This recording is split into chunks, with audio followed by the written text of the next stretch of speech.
नमस्कार, स्वागत है आप सभी का। एडेड जूनियर शिक्षक भर्ती में कोर्ट ऑर्डर कब तक आ सकता है? यूपी पुलिस कांस्टेबल की नई भर्ती का विज्ञापन कब तक देखने को मिल सकता है? और आज के डेली न्यूज़पेपर के माध्यम से आप देखेंगे इस चीज़ को लेकर के जानकारी दी गई है कि यूपी में पुलिस विभाग की जो भी भर्तियाँ हुई है कांस्टेबल संवर्ग में, इतिहास की सबसे बड़ी भर्ती होगी इस बार की।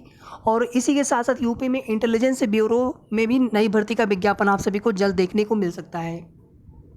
लेखपाल DB date, BDO 2018 exam, UP TET 2023 और सुपर टेट भर्ती को लेकर के बात करेंगे। अब यहाँ पर यूपी टेट हो या फिर सुपर टेट हो या फिर जो माध्यमिक सहायता प्राप्त विद्यालयों की जो भी भर्तियाँ होनी हैं, जब तक नया आयोग अस्तित्व में आ नहीं जाता तब तक इन भर्तियों को लेकर के बात करने का कोई भी औचित्य नहीं है। नया आयोग अस्तित्व में आएगा, सबसे पहले पुरानी भर्तियाँ पूरी की जाएंगी, उनसे यूपी टेट का नोटिफिकेशन भी आना है।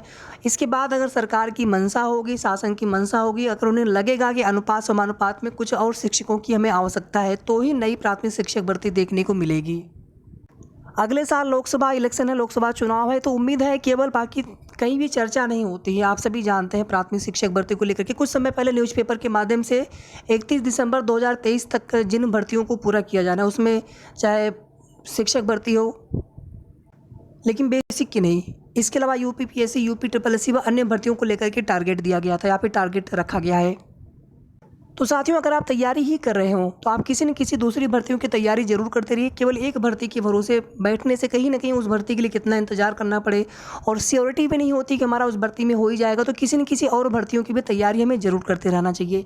बीडीओ 2018 भर्ती में जिनका भी एग्जाम लगा हुआ है, आप लोग पिछले 5-6 महीने का करंट अफेयर्स अच्छे से देख लीजिएगा, जीएस हिंदी रिवीजन अच्छे से कर लीजिएगा और रीजनिंग वाले टॉपिक भी थोड़ा सा प्रैक्टिस करके जाइएगा। केवल आप सोल्यूशन देख करके या फिर क्वेश्चन देख करके नहीं, थोड़ा सा प्रैक्टिस भी आप जरूर कर लीजिएगा। हालांकि अब ज़्यादा समय बचा नहीं है।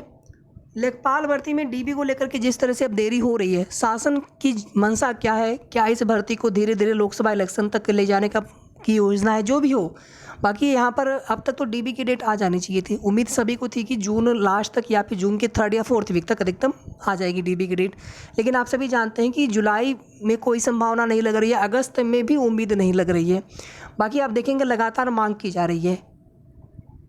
मुख्यमंत्री जी से अभी कुछ दिन पहले मुख्यमंत्री जी से जनता दर्शन कार्यक्रम में मुलाकात करके उनको ज्ञापन भी दिया गया। सचिव सर से भी कई बार मुलाकात की गई। विभाग में जाकर के भी अभ्यर्थी मिलते रहते हैं। अब यहाँ पर जो लोग वीडियो का एग्जाम दे लेंगे, जिनका पेपर अच्छा हो जाएगा, वो लोग भी डीबी स्किप करेंगे, उनसे भी आग्रह रहेगा। या फिर किसी भी भर्ती में कहीं पर जिनका सिलेक्शन हो जा रहा है, केवल देखिए कुछ लोग क्या करते हैं, सिलेक्शन लेना नहीं होता है किसी भर्ती में, लेकिन देखने के लिए कि हमारा सिलेक्शन हुआ, कल को बताने के लिए, इससे कोई मतलब नहीं होता। आप डीबी करा लेंगे, एक सीट खराब हो जाती है। वैसे भी आप लोग जानते हैं कि यूपी ट्रिपल एससी से वेटिंग लिस्ट का प्रावधान ही नहीं है, तो वेटिंग लिस्ट वैसे भी नहीं आएगी, सीटें खराब होती हैं।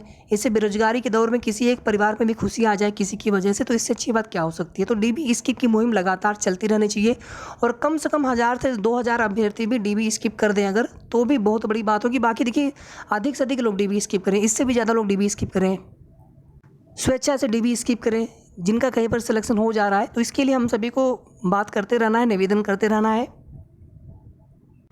इसके आगे देख लीजिए,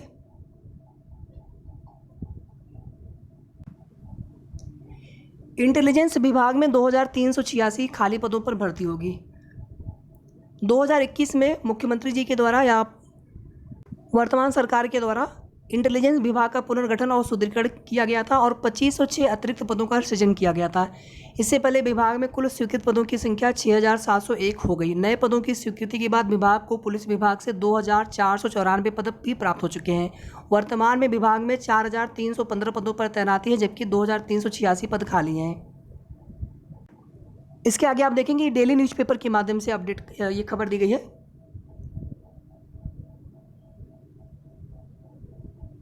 ये आप देखेंगे यहाँ पर नया चयन आयोग लिखित परीक्षा से कराएगा प्रधानाचार्य भर्ती। तो जब तक नए आयोग का गठन हो नहीं जाता है, शिक्षा सेवा चयन आयोग, तब तक किसी भी भर्ती को लेकर के कोई भी हम लोग यहाँ पर उम्मीद नहीं कर सकते हैं कि प्रक्रिया आगे बढ़े। जितनी भी सहायता प्राप्त विद्यालयों की, महाविद्यालयों की या फिर हाई स्कूल की या फिर जूनियर हाई स्कूल की भर्तियाँ हैं, जिसमें भी आगे की प्रोसेस होनी है, जैसे लिखित परीक्षा होनी है। अब जो भर्ती में सब कुछ हो चुका है, केवल उस भर्ती की अंतिम प्रक्रिया होनी है, काउंसलिंग होनी है, नियुक्ति होनी है, जैसे आपका एडेड जूनियर हाई स्कूल की भर्ती। तो उस भर्ती का इस नए आयोग से कोई मतलब नहीं है। और ये आप देख लीजिएगा, 52,699 सिपाहियों की होगी सीधी भर्ती यूपी पुलिस विभाग में, जिसमें 41,811 नागरिक पुलिस सिविल पुलिस होंगे, 8,540 पीएसी, 1,007 फायरमैन और विशेष सुरक्षा बल के 1,341 पदों पर भर्ती की जाएगी। इस बार रिकॉर्ड आवेदन आने की उम्मीद है, लगभग 25 लाख आवेदन आने की उम्मीद है। टीसीएस ये भर्ती कराएंगे, माफ़ी चाहूँगा, पहले ये भर्ती टीसीएस से होनी थी और आप देखेंगे इसमें केवल टीसीएस ने ही हिस्सा लिया था जब ये निविदा इसके लिए टेंडर जारी किया गया था, तो इस वजह से निविदा को निरस्त करना पड़ा था। बाद में नकल माफिया और साल्वर गैंग की परीक्षा में सेधमारी की डर से टीसीएस ने अपने हाथ खींच लिए थे। उच्च पदस्थ सूत्रों के मुताबिक लिखित परीक्षा और भर्ती से संबंधित अन्य कार्यों के लिए कार्यदायी संस्था के चयन की निविदा 15 जुलाई तक प्रकाशित कर दी जाएगी। संस्था का चयन होने के बाद इस वर्ष के अंत तक लिखित परीक्षा कराई जाएगी। इसके बाद देखिए साथियों, एडेड जूनियर हाई स्कूल शिक्षक भर्ती में कोर्ट ऑर्डर का इंतजार किया जा रहा है और जून का महीना हाई कोर्ट की छुट्टियां होने की वजह से इंतज़ार आप लोग कर रहे हैं और ये इंतज़ार एक एक दिन आपका कट नहीं रहा होगा। वैसे भी आप सभी 2 साल से इंतज़ार कर रहे हैं कि ये भर्ती कब पूरी होगी। छोटी सी भर्ती है। और दूसरा, आप सभी के मन में एक बड़ा संशय ये उत्पन्न होता होगा कि आखिर कोर्ट ऑर्डर में आएगा क्या, कोर्ट ऑर्डर में क्या आ सकता है। कोर्ट ऑर्डर आने के बाद तुरंत भर्ती शुरू होगी, इस बात की भी हम लोग उम्मीद कर सकते हैं। बाकी पहले भी आप देखेंगे भर्ती शुरू हो सकती थी, आगे की प्रक्रिया शुरू हो सकती थी, लेकिन कुछ न कुछ उसमें व्यवधान, कुछ न कुछ उसमें कारण आते गए। अब आगे कोई दिक्कत ना हो, कोर्ट ऑर्डर जैसे आए उसके तुरंत बाद जितनी जल्दी हो सके भर्ती प्रक्रिया शुरू हो जाए तो अच्छा है। और जब कोर्ट ऑर्डर आएगा तो जितने भी इसमें रीट्स हैं उनमें जो पहले के कोई भी कोर्ट ऑर्डर जारी हुआ है तो सभी का रेफरेंस भी रखा जाएगा। आप लोग जानते हैं, तो कई पेजेस का कोर्ट ऑर्डर भी होगा, विस्तृत कोर्ट ऑर्डर होगा। और उम्मीद ये है कि इस जो छुट्टियां चल रही थी अभी गर्मी की, जून के महीने की, इन्हीं छुट्टियों में जज साहब के द्वारा कोर्ट ऑर्डर लिखवा लिया जाएगा। और जुलाई में उम्मीद है कि 15 जुलाई तक या 15 जुलाई से पहले पहले आप सभी को कोर्ट ऑर्डर देखने को मिल जाएगा। तब तक आप सभी अपना ध्यान रखें और तैयारी करते रहें किसी न किसी भर्ती के। और सीट्स कटऑफ आदि को लेकर के आप लोग बिल्कुल भी मत परेशान हुआ करिए, क्योंकि एग्जैक्टली चीज़ें किसी को नहीं पता है, ना आपको पता है ना हमें पता है। केवल अनुमान हम भी लगाएंगे, आप भी लगाएंगे। थोड़ी बहुत जो चीज़ें पता चली थी बहुत पहले वो हमने ऑलरेडी आप सभी को बता दिया है। सीट्स को लेकर के, बाकी कटऑफ को लेकर के तो कोई भी अनुमान लगाना कहीं ना कहीं, अभी जब सीटें बहुत कम है और अभ्यर्थी बहुत ज़्यादा है और इसमें भी ये एग्जैक्टली नहीं पता है कि किस विषय की कितनी सीटें हैं, तो थोड़ी सी मेरिट हाई जा सकती है। तो आप लोग प्लीज़ किसी न किसी और भर्ती की तैयारी जरूर करते रहिए। केवल एक भर्ती के भरोसे, आज की डेट में एक भर्ती के भरोसे बैठना उचित नहीं है। धन्यवाद।